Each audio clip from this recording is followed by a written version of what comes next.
In this video, I'm gonna teach you how to connect 4i power meter. It's a very easy process, so make sure to follow along. In this video, I'm gonna be talking about the setup process for your 4i power meter. Regardless of the model or the device that you are using, you will be able to get them connected. So to do this, you need to download a specific application on any smart device. So open the Play Store or the App Store and look for the 4i device configuration app made by 4i Innovations. So you can find it on the App Store if you are on iOS or the Google Play Store if you are on Android. Just make sure that you find the application and you choose the option to install.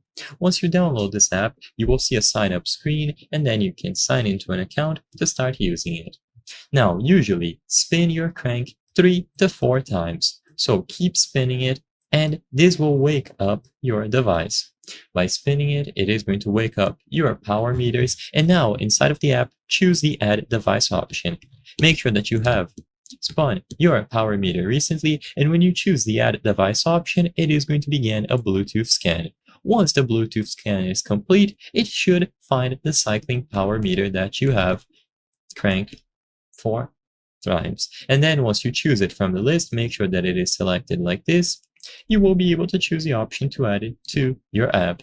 It is then going to appear under the list of connected devices and you will be able to manage it. You will see the battery levels, you can use diagnostic tools, trainer controls, and of course you can remove the device if you wish. If this doesn't work, try reopening the app and also spin the crank again, usually 3 to 4 times to wake up your power meters. You can spin it while you choose the option to add the device. Make sure that you select both the drive side and the non-drive side power meters and press the pair or connect option. And then your Precision Pro or Podium Pro power meter will now be paired and connected, ready to use. I hope I was able to help you on how to connect 4i power meter. If this video helped you, please be sure to leave a like and subscribe for more very easy tips. Thank you for watching.